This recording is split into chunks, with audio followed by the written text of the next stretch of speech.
It only takes one disagreement with your business partner to completely destroy your exit and retirement plan permanently. But there's a simple way to legally protect your business interests no matter what happens between you and your partner. While nearly half of pre-retiree business owners are not using this strategy, I want to go over how you can set it up in just four simple steps.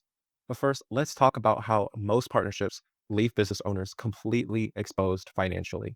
Entrepreneurs usually go into partnerships with someone they genuinely trust, like a friend, sibling, or former colleague. And because that relationship is strong, you assume that trust is enough.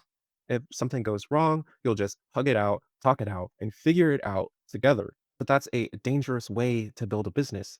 Think of it like moving in with your boyfriend or girlfriend. You love each other deeply and just can't imagine life without one another. But one night you get into an explosive fight, and all of a sudden you're on the street with nothing but a suitcase and an awkward phone call to your parents. That's why you need a backup plan to protect your business interests in case things turn south. But according to the Exit Planning Institute, only 40% of pre retiree business owners have a contingency plan in place. And something I personally wonder is whether these plans are even funded. And what do I mean by funded? Well, let's look at entrepreneur Corey Hammond's story to find out. Because the fallout he experienced with his partners ruined every aspect of his finances and career, and the same could just as easily happen to you if you're not prepared. Corey founded a web hosting company called BrainHost. He scaled it from 0 to 8 figures with the help of his partners. But then his partners started to get drunk on their own success. They greedily acquired a second company and started funneling BrainHost's money into it. Now, Corey was confident this was a terrible idea and it would completely flop.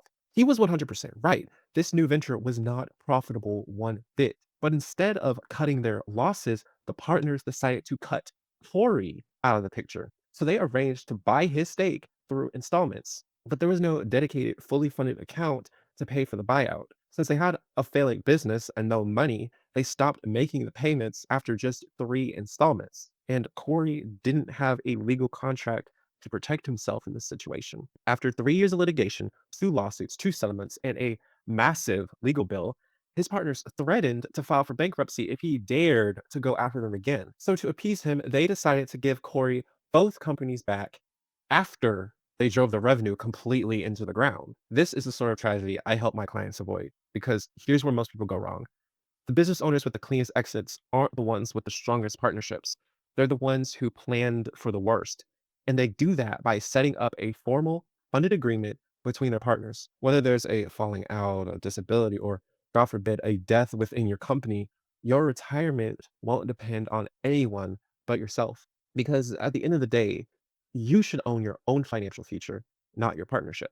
And creating that independence is something I help business owners achieve. We make that possible through what's called funded buy sell agreements. Buy sell agreements are legally binding contracts between partners that describe how each person's stake will be bought or sold when someone has to exit. But simply having an agreement isn't enough in itself. The most effective contracts are funded, meaning there's some tool in place that will fund the buyout. The most common way to do this is with life and disability insurance. Now, it's easy enough to see how filing an insurance claim would help in case your partner dies or gets sick.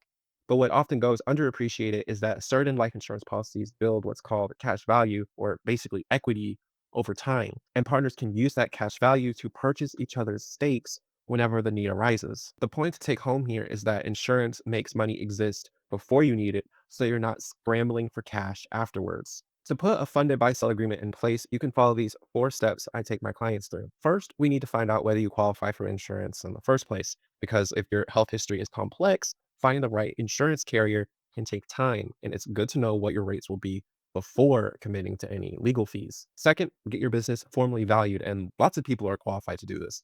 CPAs, business brokers, financial advisors, exit planners.